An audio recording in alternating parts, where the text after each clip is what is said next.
Corvette. I hate. I knew you were gonna. I would do it, but I'm literally wearing pajama pants right now, and I don't want to out myself.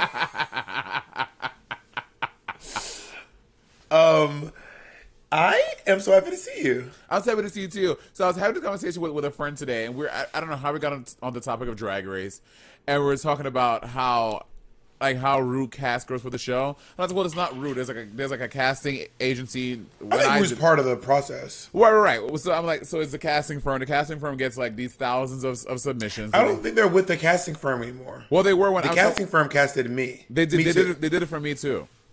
Work. And I was like, so it's a casting firm or some type of casting agency to get all of like these thousands of tapes. They narrow it down. Just so we're clear, everyone, it was called the casting firm. Yeah. When I joined Drag Race, the casting company was called the casting firm. Same. And then they whittle it down and yada yada yada. And he's like, but I heard the story about how like Ru went to go see Bob to cast him. I was like, well, what I think happened was, I don't think RuPaul was like, I'm leaving LA and going to see Bob to see if I want him on the show. I think what happened was Ru was in LA for, I think at that time it was Watch What Happens Live or something like that. And Ru, they probably had it down to for Bob, and they knew that they wanted Bob on the show at that point. And Ru was like, he probably like texted Theron like, what's that queen in New York City that we want? Bob, right? And Ru probably looked at where you was at. And then I don't think Ru was in LA. Why you hating? Why you hating? Why you hating? I don't think Ru was at his house like, I'm going to fly to New York to see Bob. I think he was in New York, and he was like, I think we're You mad because RuPaul didn't come see Turn It On Sundays? RuPaul did come see me. RuPaul did come see me and Miss Cracker while you talking. That is a absolute lie. Absolute lie. You know what? We'll get Miss Cracker on the podcast to verify that. RuPaul came to my show and tweeted about me. Also, and that was the night Thorgy was there too, wasn't she? That was the night you had that white face and the blue outfit and the white and the hair. No, it was not that night. It was the night I was wearing the blue. Do you remember I used to wear that blue tube top harem pant outfit that was blue and white and black? It was that night, and I had on a white wig. A horrible, horrible white wig. I was like, I don't know why she came on this night, girl. But did I tell you the full story, including Kathy and Jimmy? Have I told this story on the podcast before? I don't think you told it on the podcast, but I know about the cruise. Go, tell it. So what happened was I was on a cruise, and Kathy and Jimmy came to see me perform in this. I was doing this like show, and it was. Was she headlining as well, or was she like a vacation? No, I wasn't headlining. I was like, so when you're on a cruise ship, there are headliners who are on like the main stage. It's like a huge stage at the very end of the ship, and those are like, that's like the big show. Kathy and Jamie was doing that show. I was in one of the small cabaret rooms doing shows because I couldn't get a crowd that big.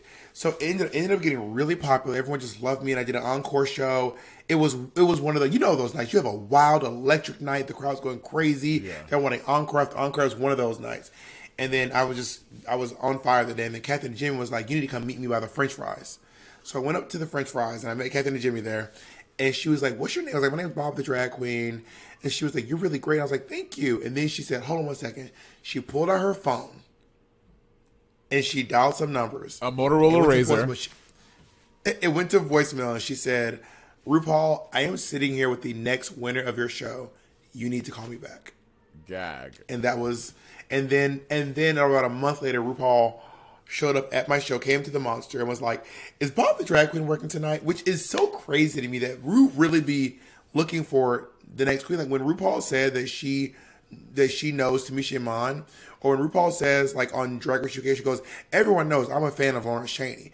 Like, she be knowing. Like, she really do look at queens. And I just love the parallels of that, because you know my story. I went to Aspen Ski Week just to do whatever, and Bette Midler, she was doing, like, her cabaret show, like, on, like, at Aspen Lodge. She was doing like her thing, and she had like the big venue at Aspen Gay Ski Week, and I had like one of the smaller ones I was performing at, doing like my little show, and I had like, I mean, it was a phenomenal show, Bob. Like everything, people were living for me that night. And then Bette Midler, I saw her at the thing the next day, and she was like, "What's your name?" I was like, "Monét Exchange," and she was like, "Meet me by the Tater Tots." And then we went to the Tater Tots, and we were talking, and then she pulled out her beeper, and she beeped. Was this the 90s? Okay, first of all, Monet, beepers don't beep going out. They receive beeps coming in. It's not Morse code, Monet. Beepers don't sit. Are you old enough to know about beepers? I don't know about them, but I remember like them being a thing. But I obviously didn't. I wasn't old enough to have one, and then when I was old enough to have a phone, they were obsolete. Girl, they were done. So I had a beeper. My mom had a beeper, and it's either called a pager or a beeper because it beeps or it goes zzz, zzz. And it's just, and you wear it on your hip. It's about the size of half of a phone, maybe like that half up there. Like it's about that size, that little bit there. Crazy. If you're watching this on YouTube, and you clip it to your hip, and then so to get a beeper to be activated, you have to go to a phone, and you call the beeper number, and then you put in a phone number, and then the beeper shows you a number, and then you look at the number, and then you call that number. Okay, so were beepers so beepers and cell phones weren't, but yes, cell phones were in the early 90s, those big cell phones. So why not have a fucking phone? Yeah, but a beeper was like $5 a month. But they were really inexpensive. I remember paying for my own beeper. Now then they had this other message that was this other service a little bit later where they were pagers, they were longer. Two-way pagers. And you would call, and it wasn't two-way pagers. No. You would call, this is what they call those two-way pagers. You would call this number, a person would pick up, and you would say, "Mom, can you please bring home some eggs and sausage? I'm really hungry." And they go, "Let me read it back. Mom, will you please bring home egg and sausage? I'm hungry." And you would say, "Yes." They would say, "Thank you." And then they would text my mom for me. That is so crazy. Do you remember these, Jake? Or are you old enough for, are you too young for beepers and pagers? But yeah, I remember, girl, and I used to blow my mom's pager up. I would call this lady. This lady was like, "You again?" Wait, so it was like some person would like pick, like an actual human being would pick up on the thing?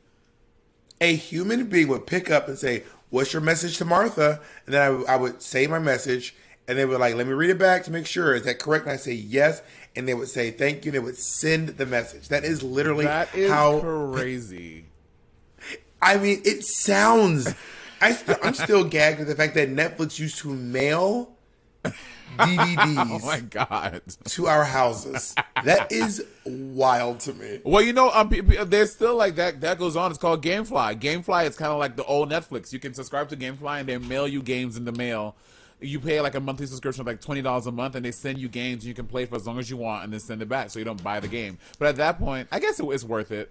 I never did GameFly. I can't believe you and I are right at the breaking point of age where you never used a pager or a beeper. That is so wild to me. Yeah, I didn't. Because they were huge. Beepers and pagers were massive, and to have one was way cooler than having a cell phone. Sidekicks were cool. Sidekicks were cool when I was like in that time. I mean, there were sidekicks. I remember Jay-Z sung about sidekicks in one of his songs. Mm-hmm. And I was like, oh, also the Motorola Razr. Oh my God, the Motorola Razr. This phone was, bitch, iPhone was not shit. If you had a Motorola Razr, you were the coolest person alive. Should we put together our own? You remember MTV's Guy Code and Gay and Girl Code? Should we put together Queer Code and talk about like queer iconic shit? And like those same like talking head things and like show like video clips. Should we do that? Should we start our own? Should we pitch this to Netflix? Let me ask Zach. Can I ask you a question real quick, Zach? Yeah. You have to come over here by the mic. I know you can. We're about the same age. Do you remember beepers and pagers? Yeah, my mom had one. And did you ever have the one where you would actually call and then talk to the person and they would send a text message? I don't remember that. Oh, my mom had one of those. It was paid for. My mom had a pager and a cell phone, and she would keep the phone off, and you would beep her, and then she would turn the phone on and call you. That is so crazy. Sounds. All right, thank you, Zach. That sounds like that's too much. That's crazy. I remember going to the pick. You would pick up I know I said you pick up a phone. You dial this number. You dial your number into the phone. Once you call the other number, then that person gets your number, and they say, and then they had to memorize your number. They have to be like, oh, this is Zach's number, and then go back and call that number. That is too much. But then do you also remember you had like 40 minutes for the month, and then you were like, call me when it's nights and weekends. Yes. Oh yeah, of course. That call I me was when around it's for nights that. and Or after 9, after 9. But also, that's something like some Flintstone shit. Because in Flintstone, they would pick up the phone, Fred would say something, and say something. There would be like a little man in the cabinet, and he would like write it down, like etch it down, and he would run over to Barney's house, and then go in Barney's cabinet, and then Barney would pick up the phone, and he would be like, Fred said to call him tomorrow. Like that's literally what I'm hearing. Well, girl, the crazy thing is that the Flintstones was more like the future than the Jetsons. But today's episode, we're talking about a really an interesting topic to both Bob and I, and we have a very special guest. I'm really excited today, Bob. I'm very excited. It's going to be absolutely stunning and amazing, and I reckon we should bring her in. Work. Let's do it. Money, we've been doing the podcast for 15 minutes already. You still not together? Anyway, welcome back, everyone. Welcome back. We have our special guest, Ms. Kizha Carr. Kizha! The legendary mother of the house of Carr. You're one of those drag queens who's like my age, but you have like so many. I mean, I also have a lot of drag kids, but you never stopped bearing. After I got on Drag Race, I said, it's a wrap. I'm done with the kids. Yeah. I got my tubes tied though, so we good now. Like it'll. Who's the last one? No. Kizha always say her tubes is tied, and then that is not true. Like that is not true. Popping up somewhere. Monét, we just started, and you already lying on me like this? Really? It's gonna be one more sad little drag queen being like, Kizha, please spare a wig. Can you What spare am a I faking? wig? What is that? I can't. No, the last one was about a year ago. Please welcome the legendary Kizha Carr to Sibling Rivalry. We love Kizha very much. The bearded we were talking about Ludwig, who is this drag kid. Oh my God! Is Ludwig your drag daughter? No, I haven't even spoken to this person in like 4 or 5 years. So what happens is when you're a New York City drag queen, every queen experiences this. There just comes a point where there's this one, like, little queer that just follows you around everywhere and then is obsessed with you. I had one. He ended up doing drag. His name was Dylan Santos. He was this Brazilian ballet dancer. Dylan! Oh, yeah! I forgot about Dylan. God. I just saw Dylan on TikTok. Like, hey, girl, but Dylan, like, just ran. One day, Dylan showed up on one of my shows. And you know who another one? Taylor was another one. Taylor, I was like, didn't you have a stalker though? Like one that was like that, but then it was like got real crazy. Bob? A stalker? I do have one, and I'm not going to talk about that one, but I do have one. Okay, I knew I wasn't crazy. Okay, wait, there is hold one on. that is. Okay, we're going to talk about his ass because I don't even know about the stalker one. He's probably listening. Like I'll tell you anyway. And then Monét had one, a young queer that used to always show up and be obsessed with Monét. And then it ended up, Monét didn't even know this. That's Egypt. Egypt was a Monét stand before she was doing drag. He was not. She did because I was doing bad drag queen. And then Monét like filled in one time. And then I came back to do the gig, and then Egypt showed up. Egypt used to do bad drag exclusively. She was not doing. That is true. That is true. And then I got back from drag race. Then Egypt was like, "Who are you?" Wow.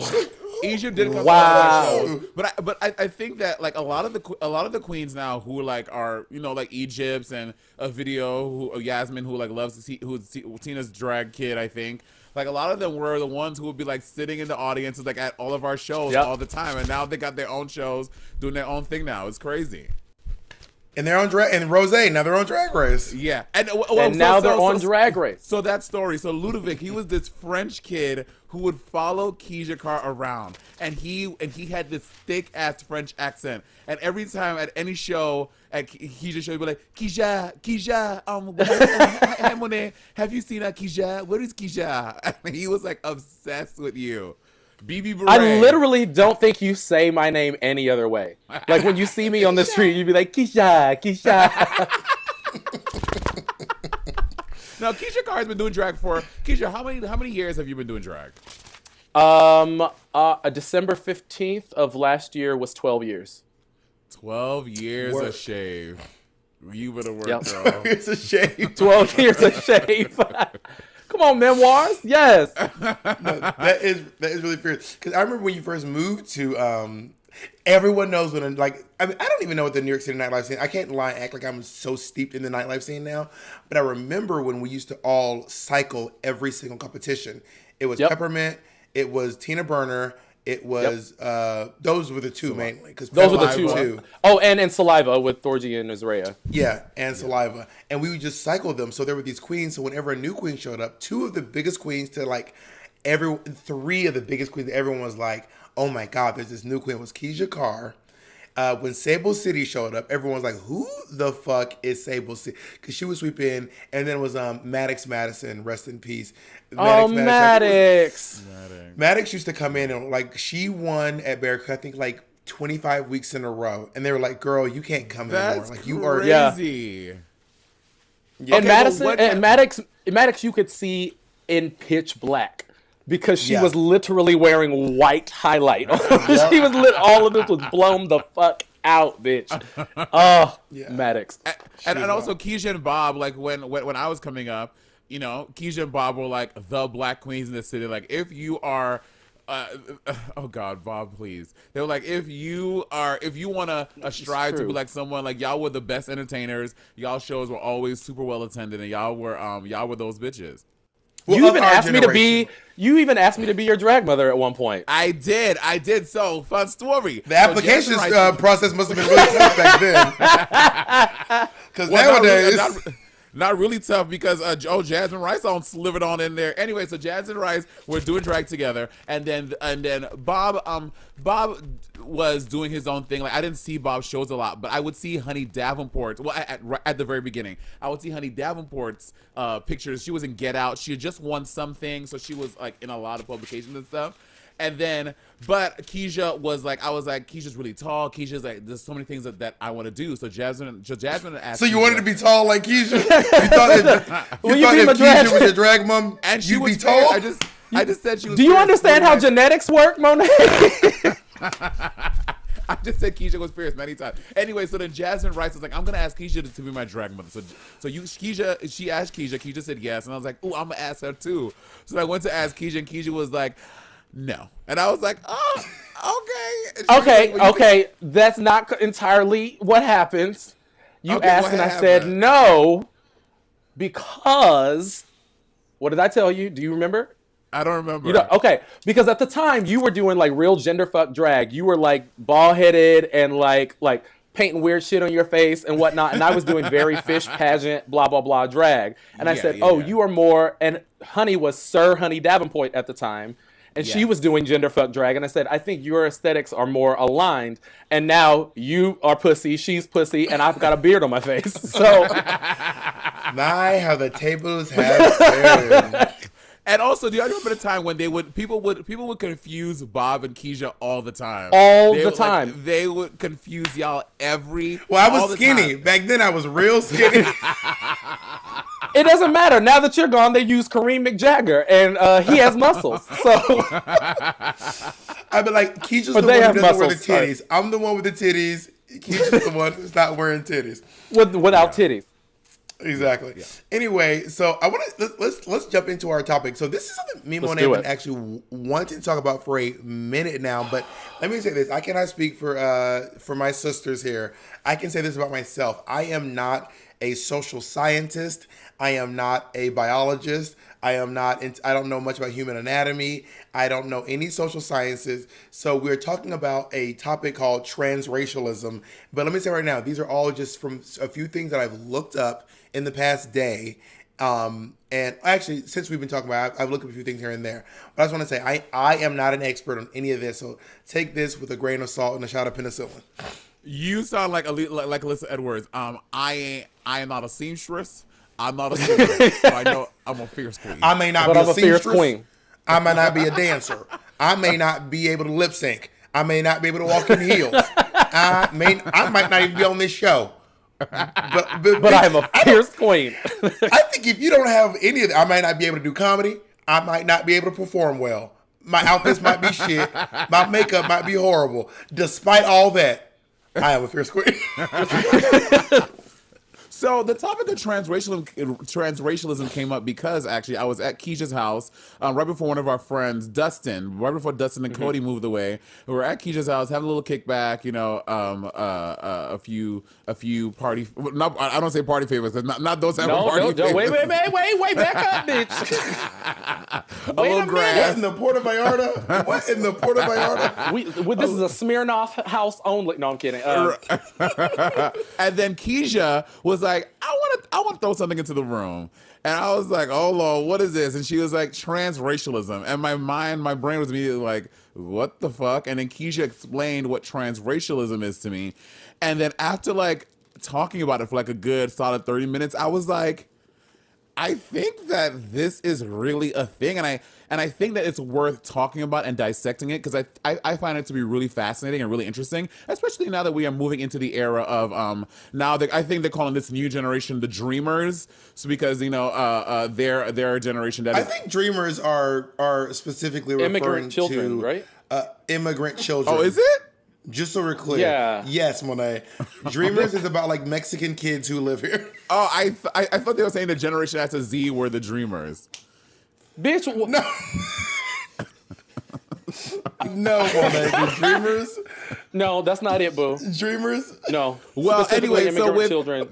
thinking about Generation Z and these and the whatever these kids are going to be called after that and going forward, I think that a lot of this is going to come in play because I think that we're looking at kids who I have friends. A friend of mine, she has a daughter that's 8 years old. Her daughter just came up to her saying "Mom" and "Bye," and they're wait. Just so we're clear, I will say this. Just so we're clear, the Dreamers are people who are affected by the DREAM Act, the Development, Relief, and Education for Alien Minors Act. So it's not just Mexican kids, but a lot of the Dreamers happen to be Mexican.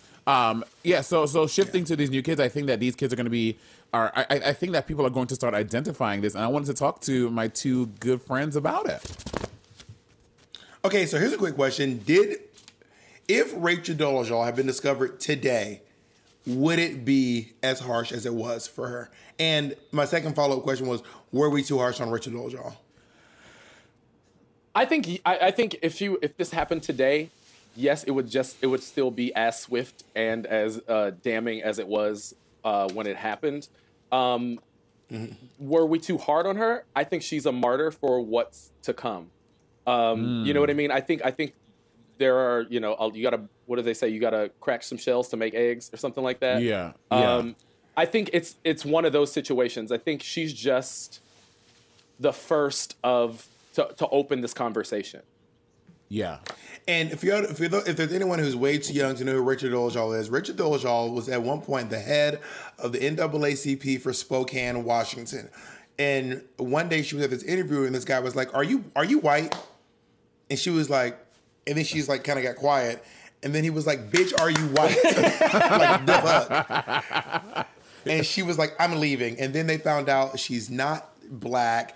And she's like, "But I identify as black." And then everyone was like, yeah. Oh, and then it was just, I mean, it was wild. Her entire life was upended. Oh, destroyed. Because she said she was black. She has that documentary. I mean, did you watch the documentary on I was about to say, Netflix? she has the documentary on Netflix. That's so crazy. Kizha, sorry. Wait, you know she changed her name, right? Her name is now Nkechi Diallo. Oh, she's still doubling down on the Africanness of it all. Yes. Bitch, that's not doubling. Her name That is Nkechi Diallo. That is tripling. Nkechi Diallo. Okay, let me just say one thing about Rachel Dolezal. Have you seen the hair that she does? Yep. And she can do it She herself. slays She out here, Yeah, she she out does here it doing some herself. hair. I'm not even gonna be mad about it, baby. The hair is laid. Let me just for anyone who's listening who doesn't know what the definition of the word is. This is what is coming up online. Now there isn't like a proper Merriam-Webster one or Oxford one. I think this is one that people have come up with as a. It's a new term. Conversation. Yeah. It's a new term. So it says transracialism. Transracial people are individuals who assert a racial identity for themselves which differs from their birth race. So that's like me being born in Brooklyn of West Indian parents, Carib parents, but me identifying as white. Like that would be an example of me identifying with transracialism. Well, that's just to be clear. Being West Indian does not say what your race is. No, I was just giving the where, whole landscape. I said born in Brooklyn of West Indian parents, black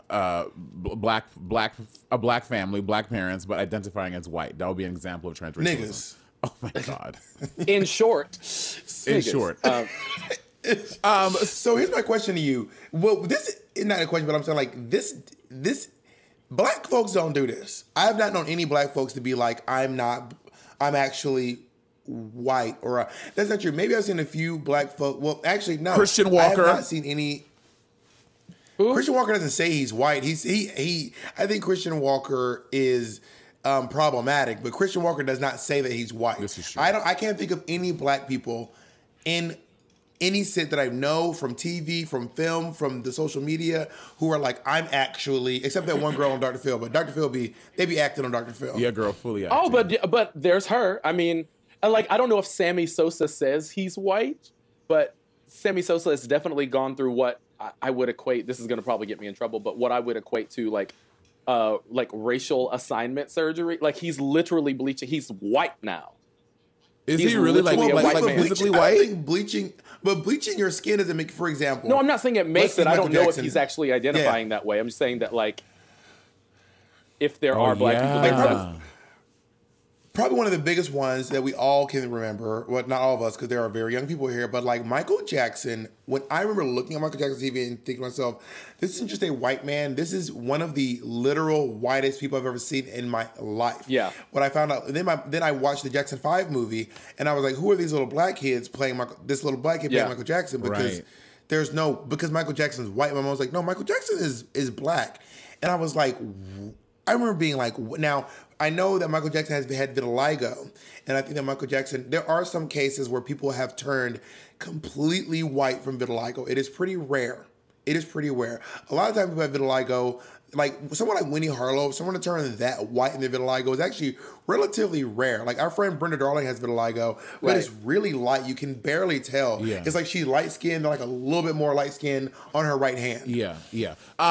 Well, I want. But I'm not done. But I do think that Michael Jackson was evening out his tone, and then also making his nose skinny, and then also straightening his hair, and doing a lot of things that made him look like a white person. But then he also said many times, "I am black." I remember when they were going to have a white kid play him in the movie. He goes, "Why would I want a white? I'm so proud to be black." And we were like, "Are you?" Are y'all talking about the Michael Jackson movie, the one that used to play on BET all the time? I forget. The American Dream. Yes, The American bitch. Dream. So good. That is such a black ass movie. And they were going to cast a white kid to play him. Macaulay was Culkin, been- actually. What? No. I'm kidding. Oh my God! Cancel! It was Emma Stone. It was Emma Stone. It was no, guys. It was really Scarlett Johansson. But okay, so I want to pose this question: do y'all think someone can be transracial? Kizha. I think. How do I say this? I think that I'm not pro transracial. I'm pro equality. So I think that if we agree that transgendered people are a thing and they deserve to identify however they identify, and we acknowledge them, that I don't think we can say no to transracial people that claim transracial. Well, I've thought about it a lot, and I feel like transracialism seems to boil things down to what you've experienced and what you act like and talk like and look like. And I'm like, but that's not the thing that makes you black. But I also want to point out this too, just like gender, race is completely a social construct. 100%. It is not a thing. It is something we all just have agreed upon, and we're just like navigating through the world, being like, yeah, race is fully a thing. And I think that's probably most prevalent in terms of the Latinx community.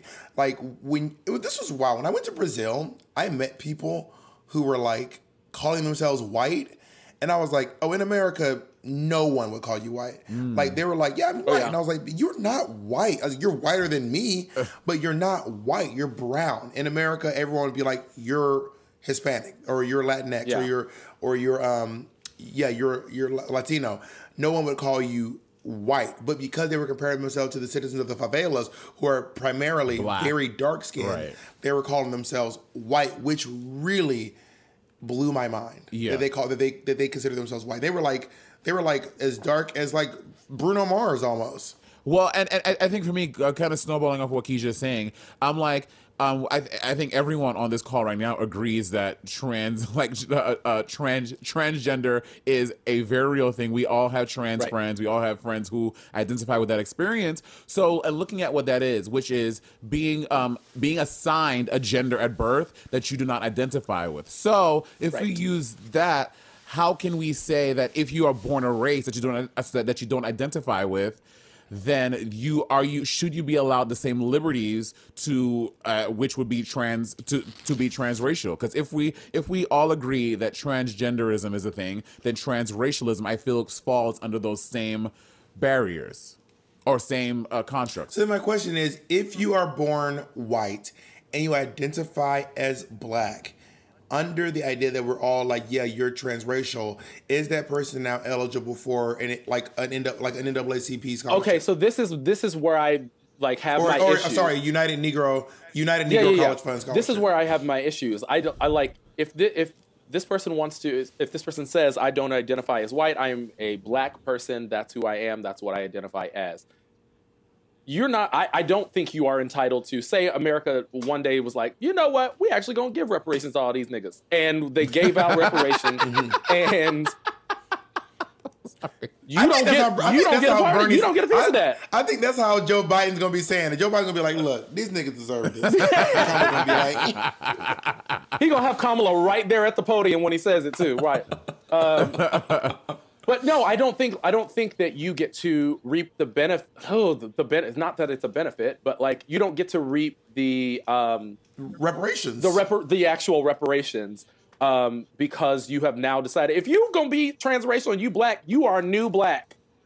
You start from zero from today. You are black from today forward. Well, it also makes sense, too, because if there were a reparations moment, it would probably be specifically for descendants of American slaves. Right. Yeah. So I don't think that people from the Caribbean, people from Africa, and, black folks from London who happen to be living in America would get any, Tiana Lewis, Leona Lewis ain't getting reparations. You know what I mean?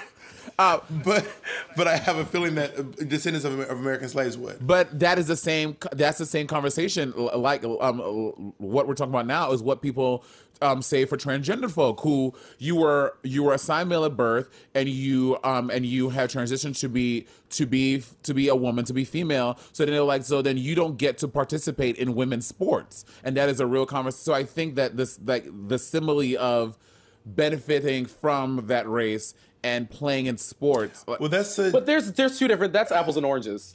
Are they? Yeah, that's not quite the same thing. Yeah, because for someone to like, what is it that being transracial? And first of all, I would like to say this: if you are transracial and you're like, I now want college scholarships from the United Negro College Fund, which, by the way, the United Negro College Fund is a private. It's not government owned. Right. It is private. Yeah. They give them to who they see fit. Right. They do not owe any of us scholarships. Just because you're black doesn't mean you get one, and just because you say you're black doesn't mean you get one either. Half the time, most folks who apply for a scholarship from the United Negro College Fund don't get them. I don't even know if they still do them. I've been out of college for so long. I don't even know if they do them anymore, quite frankly. I don't know I got one when I went to college. That's all I know. Did you really? I mean, when you went to college, they were still slaves. Bitch, you were one of them. Shut up. But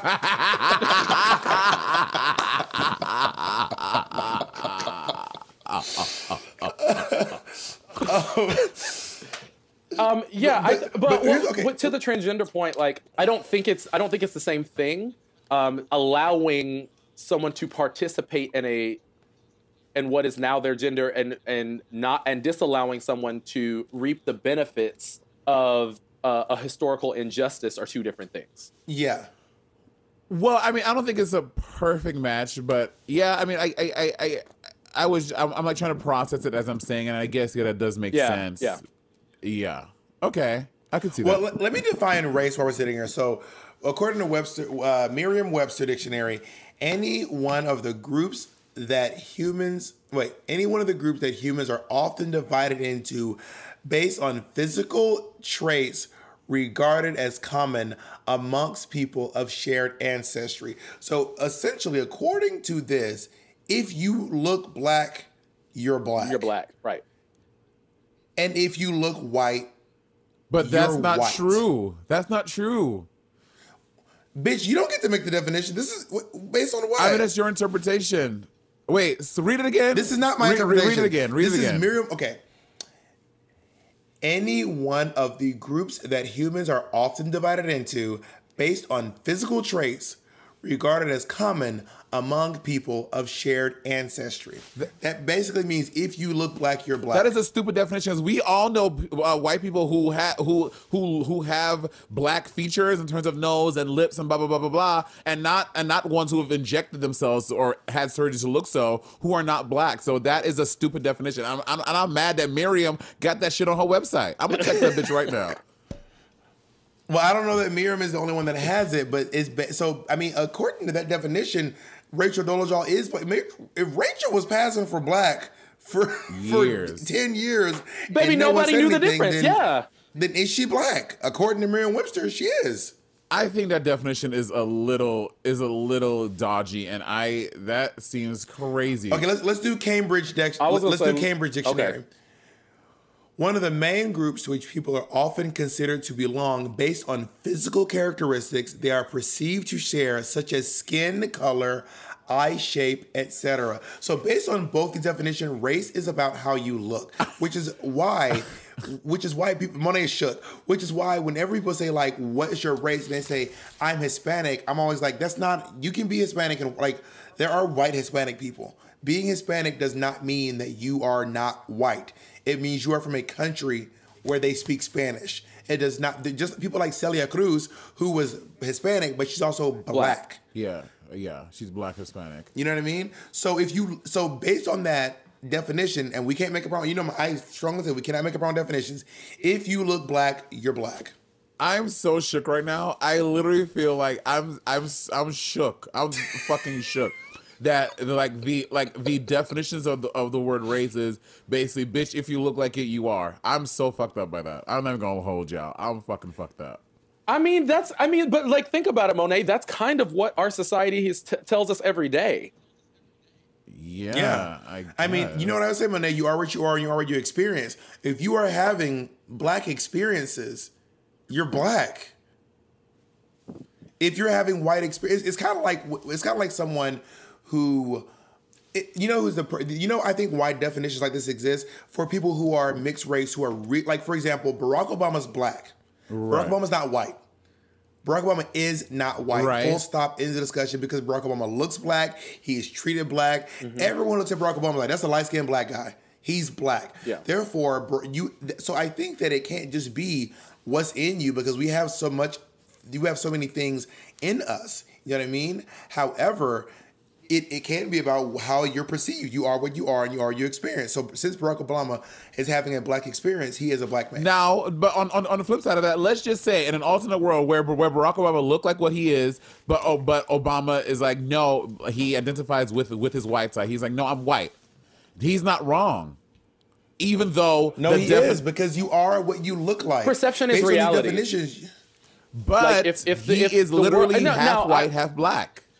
But that's exactly what we're talking about, kind of. I mean, like, if this person identifies as this thing, they say, I am this. Who are we to say that they aren't? They're not. Well, by the definition, we can say that they are not, because you can't. I don't know. This is crazy. I'm really fucked up. Now there are lots of black people who don't necessarily look black. We also know that having dark skin isn't the only characteristic that makes you black. Everyone knows that albino people exist, right. But also albino black people and albino white people do not look the same. They don't. They look very different. True. Yeah. Albino black people look like black people who are white, who have white skin. Yeah. And albino white people look like people from the Matrix. Oh my God. Characters out of the Matrix. Wow. So are we saying that transracialism is not a thing? I'm not a sociologist. I don't know. I know that I would like to. Go ahead, Rob. I'm sorry. Go ahead, Kizha. I'm just saying that I can't deny it. I'm not saying that it is or isn't. I'm agnostic about transracialism. Like I can't say that it is a thing, and I can't say that it isn't, because I don't think we have enough information necessarily to make that determination. Yeah. I mean, for all we know, this might be one of the first discussions on a platform that gets over 100,000 subscribers even talking about this. I mean, quite frankly, this might be the biggest conversation about transracialism outside of Rachel Dolezal, for all we know. So let's talk about what ethnicity is. Okay, ethnicity. Webster Dictionary says, of or relating to large groups of people, class according to common racial, national, tribal, religious, linguistic, or cultural origin or background. Okay. So it's basically if y'all from the same place, if y'all speak the same language, if y'all eat the same food, if y'all listen to the same music, you're in one ethnicity group. So which is why they say being Hispanic means you're from a Hispanic speaking country, whereas being Latinx is essentially people who that includes, like, Brazilians are not Hispanic. Right. But Brazilians are Latinx. Yeah. Well, this is really interesting because I talked about this on YouTube the other day about how, I recently, when I went back to St. Lucia a few years ago, and I see it on a lot on the YouTube and stuff like that, you see Asian folk who grew up in Haiti, Jamaica, St. Lucia, whatever, and bitch, they speak patois. They don't speak whatever their families grew up speaking. They don't speak Cantonese or Japanese or Korean, whatever it is. They, for all intents and purposes, besides their skin and everything else, they identify with being they don't identify they identify with being Caribbean. So, but also Caribbean is an ethnicity, but black is a race. So they don't identify with being black, but ethnically. I don't think Caribbean is an ethnicity. Yes, it is. By the definition, it is. All right, let me read this. Let me read the definition Large again. groups of people classed according to common racial. Go ahead. Oh, you read it. I've been reading the whole time. Jacob's gonna look it up in the meantime. Well, actually, in fact, you know what? Let's take a break and we'll talk about it. I said I was going to say that. I said it first. Okay, and we's black. Maybe, I don't know. We're all deciding what we. Right? Okay, say so it loud. Hell, maybe Jacob's black now. Say it loud. The definition of ethnicity. Of or relating to large groups of people classed according to common racial, national, tribal, religious, linguistic, cultural origin, and background. So these Asian people who are born in Jamaica, they have everything. I don't think this list of things they listed are exclusive. Like it's not like you have to have all of these things to be that ethnicity. And Jacob, let us know if Caribbean is an ethnicity. I don't know. It's kind of. The answer is generally not. There are multiple ethnicities that make up different groups in the Caribbean. Yeah, I mean, because if being Caribbean is an ethnicity, then being African is an ethnicity. Yeah, and that's not. And by that, being American is an ethnicity. Or being North American is an ethnicity, and I don't think, and again, I'm not a social scientist. No. That's different because if you say North American has many different, and of course in the Caribbean, not everyone is Catholic, but I would borderline saying like 70-80% of the people you meet will identify under the same religion, speak the same language, this are obviously national,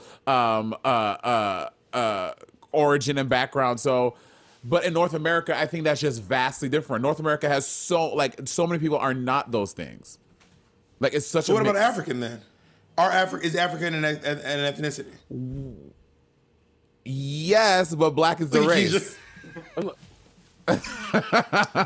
I don't fucking know. This is genuinely confusing. It's hard. I don't feel like, because then what is my ethnicity? What do me and Kizha, who do not have ancestry in the Caribbean, what do we get to be? Because everyone else, oh shit, I'm losing the AirPod. I'm getting heated.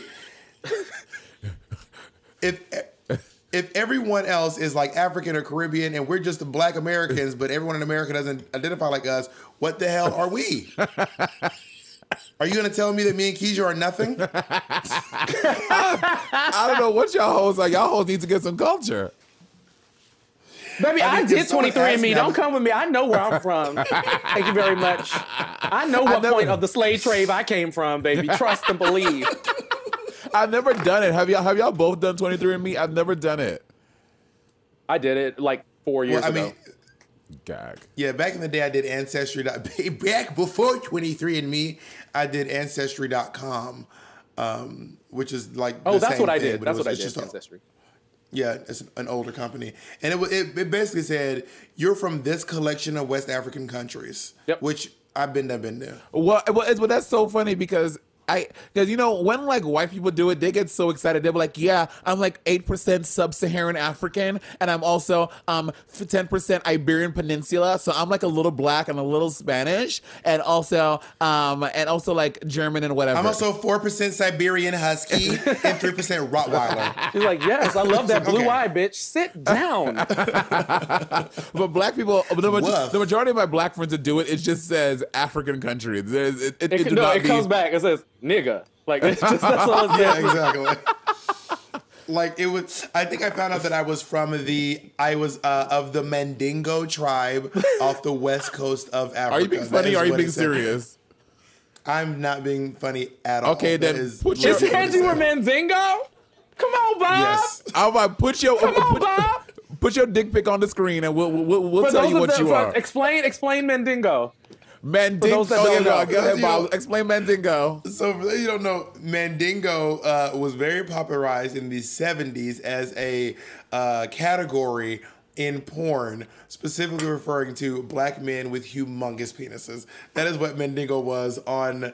It was before there was Ebony. There was Mandingo. Before there was BBC. So now we know why Jacob be smiling all the time on his damn podcast.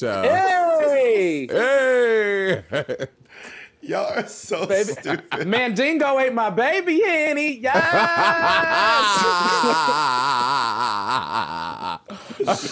Y'all are so stupid. So I watched this video from the Stanford prison?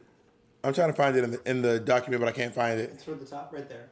It's from the... I can't read this. Whatever. It's from like Stanford or something or whatever. I can't. Yeah, it's gone, girl. Whatever. It doesn't matter. So I watched this video and this lady was like going on about like her studying race and she was basically saying like people were not only being considered that based on how they look. I mean, I would like to get the exact thing so people can check it out. It was based on how they look and what they experience. So she was like, people would sit down with an interviewer a couple of years apart. And if you sat down initially and you went to college and you were like light skinned and you like had blonde hair or whatever, and you went to college and had a degree in the family, they'd be like, oh, they were just, the person watching you would just write down white. And then if you come back and her name was Aaliyah Saperstein. And I'm going to get the website or the YouTube page on. And it was from the Stanford Center on Poverty and Inequality. And then if you have gone to prison over that time and you come back and you tell them, they just make you black. So like I think 66% of people who were perceived white and then went to prison 4 years later came back, they were perceived to be black. Even though nothing had changed about them physically. The person watching just heard prison, and then made them black on the paper. Isn't that wild? Which makes it upsetting because then being black is about what happens to you as opposed to anything else. Mm-hmm. Like you're only black if you don't struggle. Just that experience. 100%. Yeah. 100%. And I have some weird feelings about like I don't disassociate from my ancestors' struggle or from my own struggles with being black, but I don't want that to be the defining thing that makes me black. Your struggle. Right. Yeah, you're true. Right. I feel that. 100%. I would like to be what makes me black is that I'm black and I have black skin and I'm black now. Like I want that to be what makes me black, not like because all my life I had to fight. You know what I mean? Well, I mean, like speaking to that, like when me growing up, I grew up in not rural Oklahoma. I grew up in the city. I grew up in Oklahoma City, the city in Oklahoma, and I grew up on an Air Force base, and so I was just surrounded by white people all the time, unless I went to church. And we were in church a lot. Mm-hmm. But at church, the black people that I was around criticized me for the way that I spoke. They criticized me because I was effeminate. And so I started to push away from blackness and associate more with whiteness because that's what was accepting, or what I thought was accepting. And so now, even as an adult, I have a hard time sometimes like being comfortable in Black spaces because of that shit 30 years later. So I can understand the impetus to want to feel as if you're something else. I just knew that I wasn't. Right. Yeah. Yeah. I mean, imagine if Kizha was telling us she was white. You know me and Monét, you know we'd be like... Girl. Child. Anyway. So, like, that would be... If Kizha she was... And I'm not laughing at anyone who's listening to this who is transracial or who identifies as transracial, put it that way. But if Kizha was like, I'm white, that would be the...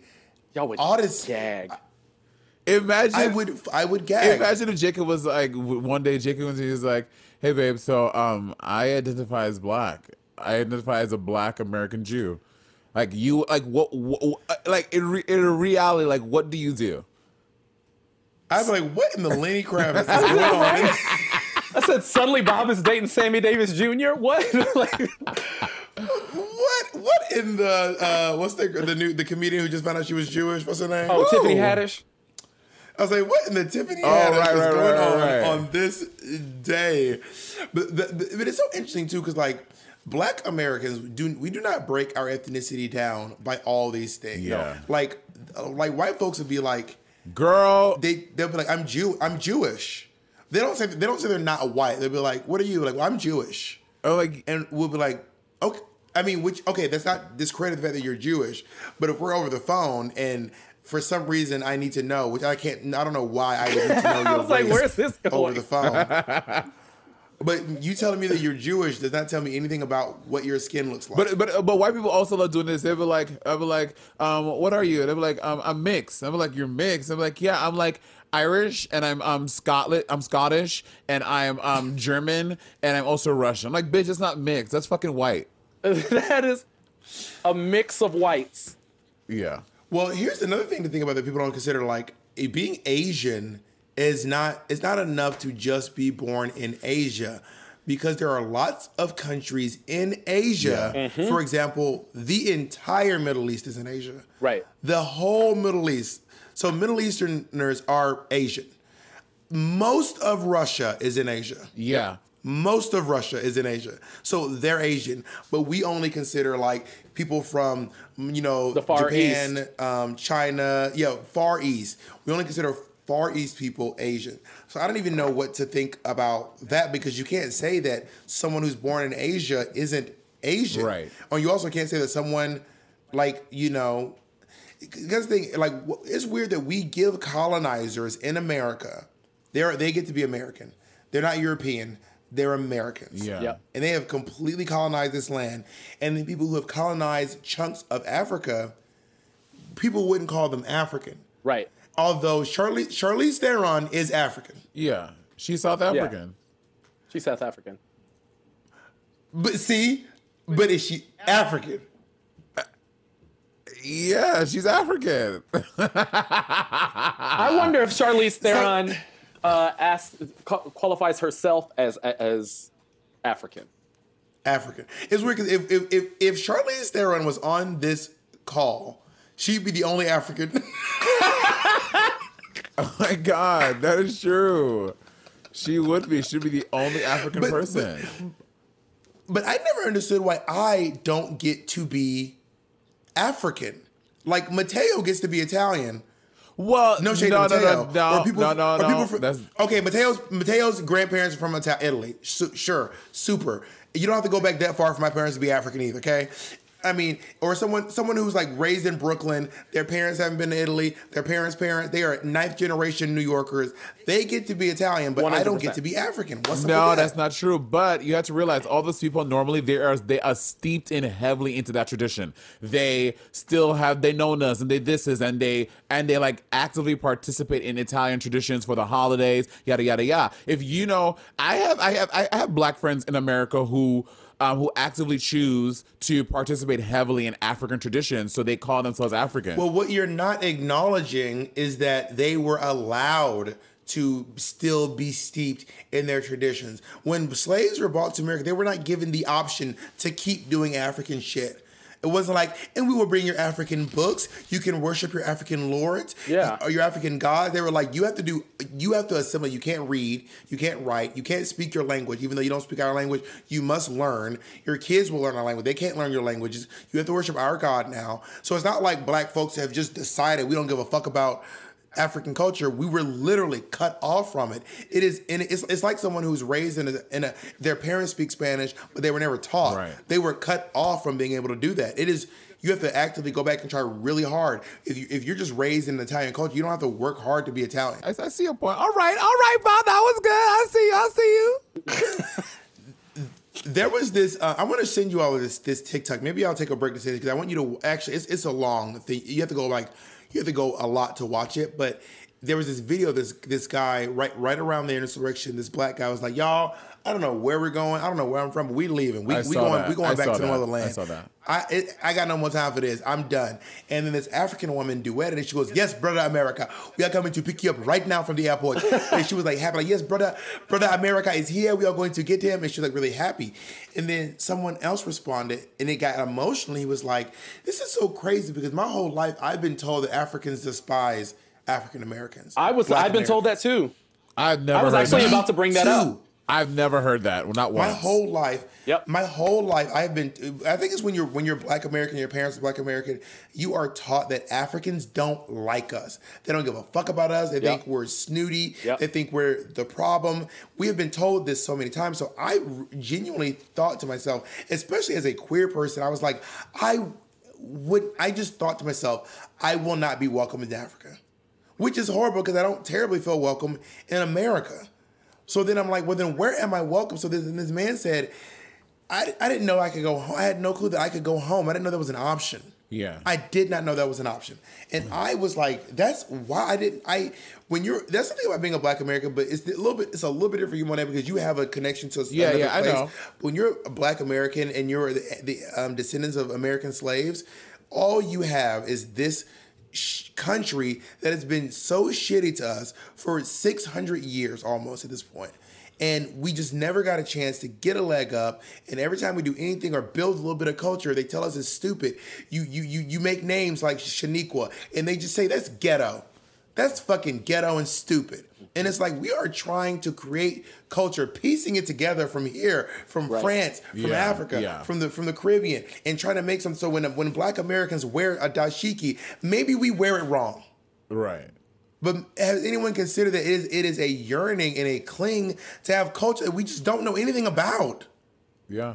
You know? Yeah. And how are we supposed to celebrate where we're from when we're from a mixture of 8 different countries? Because when our people were brought to this country, they were forced to fuck other slaves who were just as big as tall as they were. So now you got people from the Congo, from all over the place, you know, north parts of West Africa, the south parts of West Africa. Excuse me, my family's Cameroonian. How dare you? We're Cameroonian, bitch. Don't you forget it.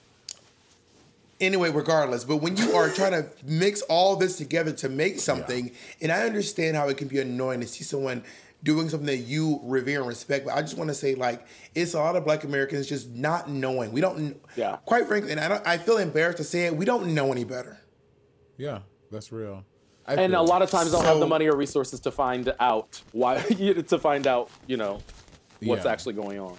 Oh my God! So exactly, because they're like there's no birthright for Africans. Yeah, right? Which is something that Jewish folk do very well. For like, if you have a connection, I'm sure Jacob can speak to this way more eloquently than I can. But when you are a Jewish American and you have a connection to a lineage to your ancestry, you can go back and get your birthright. You go back to the country and they pay for it, right? Jacob, am I right? They pay for you to come over there? Yeah, you don't. It's called birthright. You don't even have to have a connection. If you just say you're Jewish, they'll be like, if you say your mom is Jewish, you're Jewish, and you get to go on birthright. It is that easy. It is also important to note that birthright is a concerted effort by the Israeli government to bring Jews back to Israel, to like repopulate Israel with Jews and continue oppression of the Palestinian state. God, can you quickly grab really? Myself, baby? I know all that. It's in the bag. It's the how is that going to be the most controversial statement on the whole podcast? because a fucking white person said it. Soft. Really soft. That's it. Yeah, no. So that is So I did. Okay, girl. Let me tell you. Let's get real. Y'all ready to get real? Let's get real. Let's get real. Girl. Let's get real. Or J-Lo would say, let's get loud. I'm so I don't know how to feel about this, and I feel embarrassed. I don't know enough about it, but I did a show in Tel Aviv. Yes, same. This was one of the most controversial things I've ever done. It was, people were going. Then I had a few thoughts. One thought of mine was like, America has some fucked up politics right now, but coming to America. If you're coming to America and you're performing, does it mean that you support all of our values, or does it mean that you're in America doing a show? Now, granted, what the fucked up politics in America are not quite the same as the political animosity between Israel and Palestine. Right. And one of my friends from Palestine, Henry, you remember Henry? Henry was, when Henry found out that I went to Tel Aviv, he was like, "What the fuck?"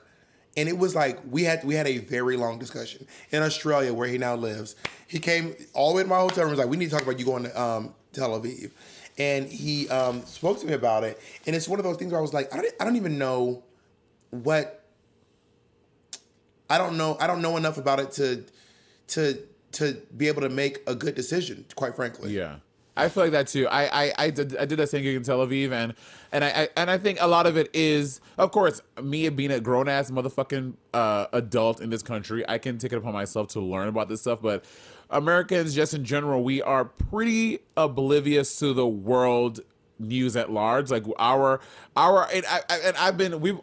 all over the world, and every country like shows American politics and American news. Whether you're in fucking Paris, in Germany, in Asia, in Australia, it is American news. Like our news is pervasive everywhere. But in America, it's not like that. We don't yeah. Unless that's a good point. Yeah. When I got to Tel Aviv, first of all, the people I was performing with were. It was interesting because the crowd, I was in a liberal crowd, obviously, so they were not. Right. They were pro-Palestine Same. in Israel. They were like, but also driving to my hotel, I just drove by like 5 Donald Oh my Trump God, signs. yes, me too. What? Yes, Donald Trump, like billboards. And I was like, this is crazy. What? Yeah. Meanwhile, I live in New York City where they're ripping his name off of every building that he even walked near. You know what I mean? But in Israel, there were massive, like so many huge posters of a picture of Donald Trump. They love him in Israel. Then I got there and I was like, oh my God. Now, I'm sure that, Trump is very, very pro-Israel and anti-Palestine. Is he really? You know what I mean? Yeah, I did know that. Yeah. Yes. I don't know why that massively put that together. Yeah. Yeah.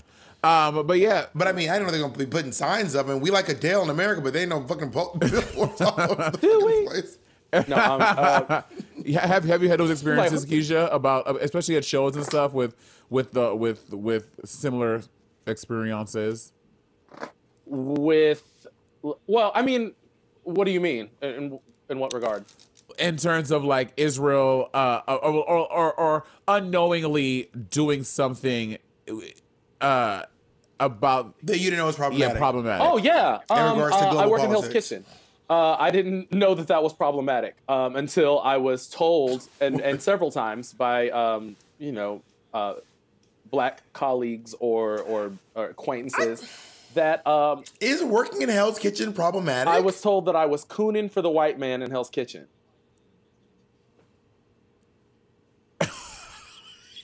Oh God. Yep. Let me tell you what happened one time, and I want y'all's take on this. I was at Barracuda doing my show, and you remember I used to wear white lipstick? Yes. Yes. So I was at my show wearing my white lipstick, wearing a leotard, doing my show, and so my theme song used to go, "Bob the drag queen, can she turn it?" And at the end of the song, it says she's one fierce Negro. Was at the end of the song because I think that's really funny and I like making white people uncomfortable. Right. I just love that shit. So I remember the curtains open up. I do my number and there's this like two black people who are just, I mean, hot like fish grease, mad at me. And I was like, what is going on? And they were just like angry, like just kind of like scrunching their face and they just left. And then I did the whole show and they came back at the end. They were like, we need to talk. And I was like, hi, what's going on? They were like, why are you cooning? And I was like, excuse me? What do you mean? And they were like, why you draw your lips so big? And I was like, this is the size my lips are. I didn't. I mean, I'm not Kizha Carr. I didn't make them. I didn't make them. But I didn't. I didn't make my lips bigger. This is the size my lips are, and I painted them white, so they probably seem like. And you're wearing this like skimpy outfit. What's up with that? And I was like, well. A lot of New York City drag queens wear leotards. It's pretty popular in New York City to do this. And also, I can't sew that well, so I just made myself a leotard because it's really easy. And they were like, and there are no black people here, which drove me crazy because that wasn't even true. Actually, it was so weird because at that moment, do you remember Solomon? Mark Sully, yeah. And the one that hung up that looked like Shangela would always come to the shows. And they were like there, and I was like, there are black people here. And it was this weird situation where they were like, they felt like because I was performing for a crowd that was mostly white, I was therefore doing something negative.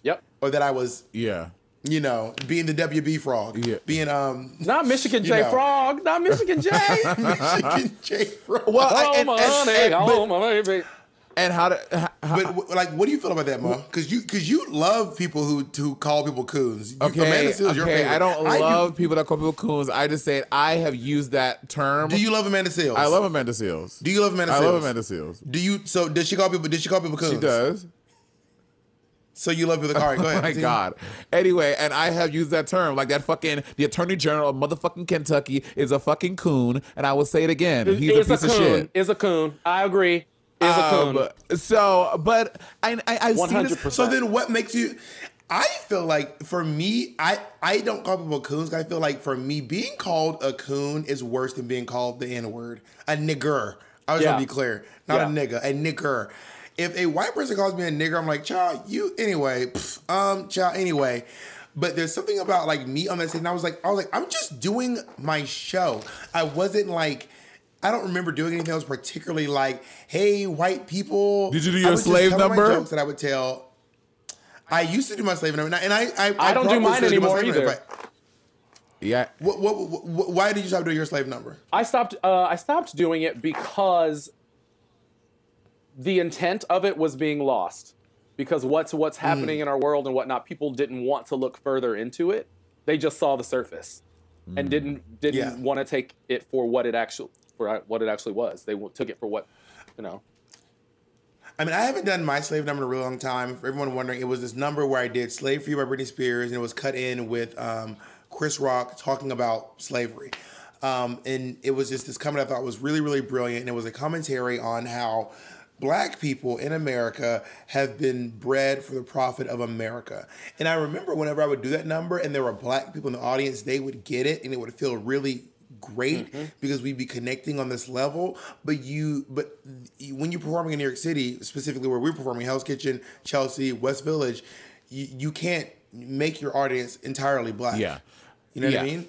And there are other people who are watching who are going to perceive it how they're going to perceive it. And what do y'all think about this? Like, and I've seen it from like newer Drag Race girls, whatever, who are New York City queens, saying how like that how the New York like it's only like the white girls, it's only like the same queen, the same landscape of queens performing. I'm like, that's not true. I feel like New York City is really pretty diverse in terms of queens who host shows and have their own shows. Like Peppermint, Kizha, Monét, Bianca Del Rio.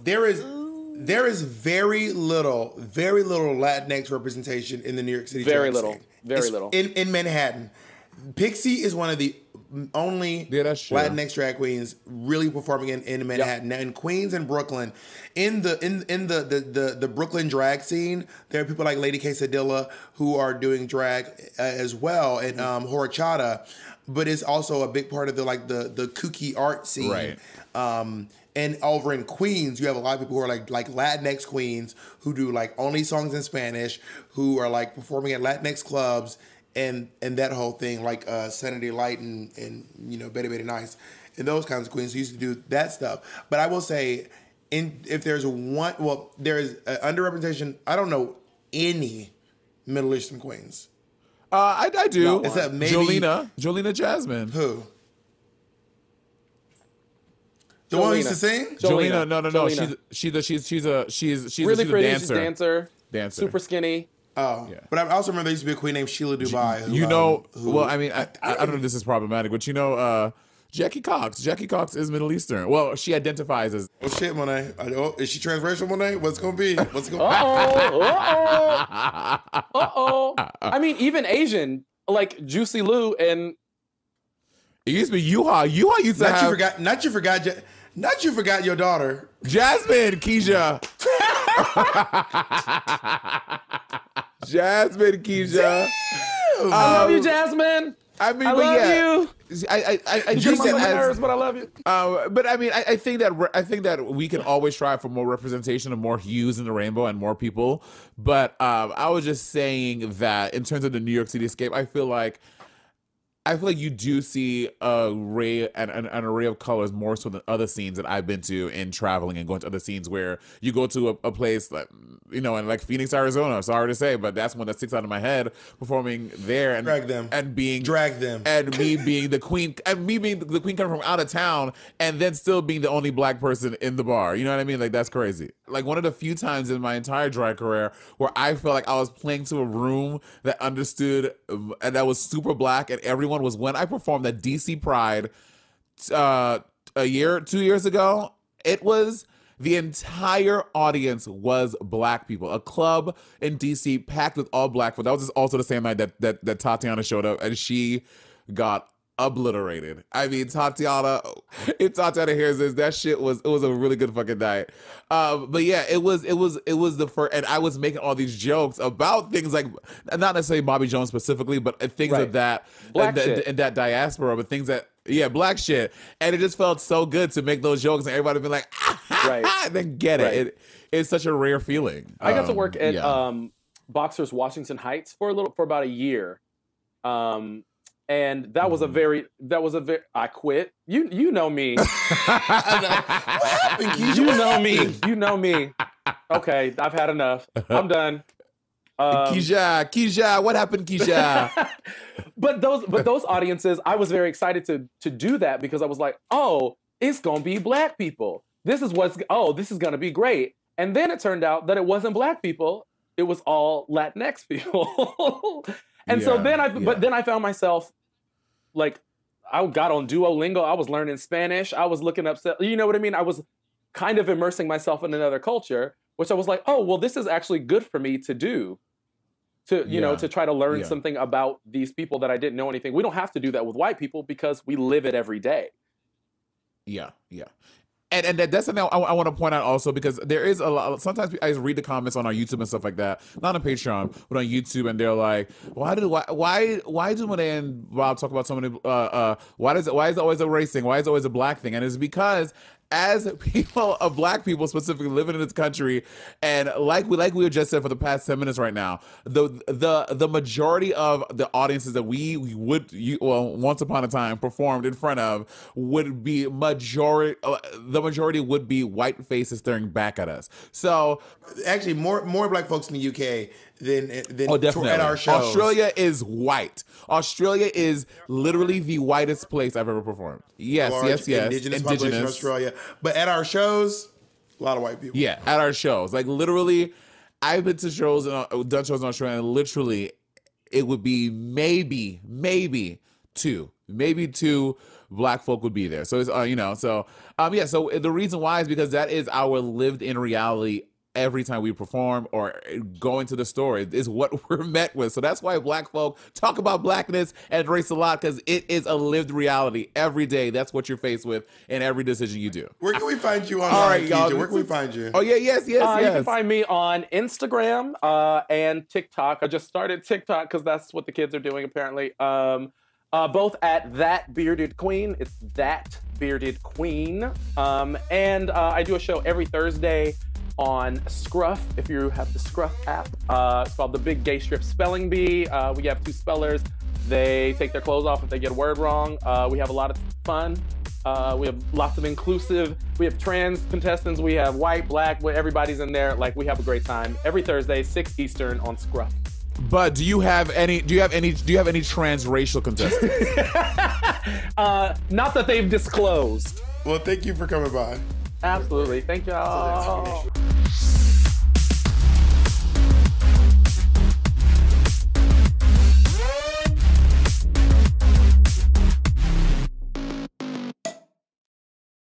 Starburns Audio, a podcast network.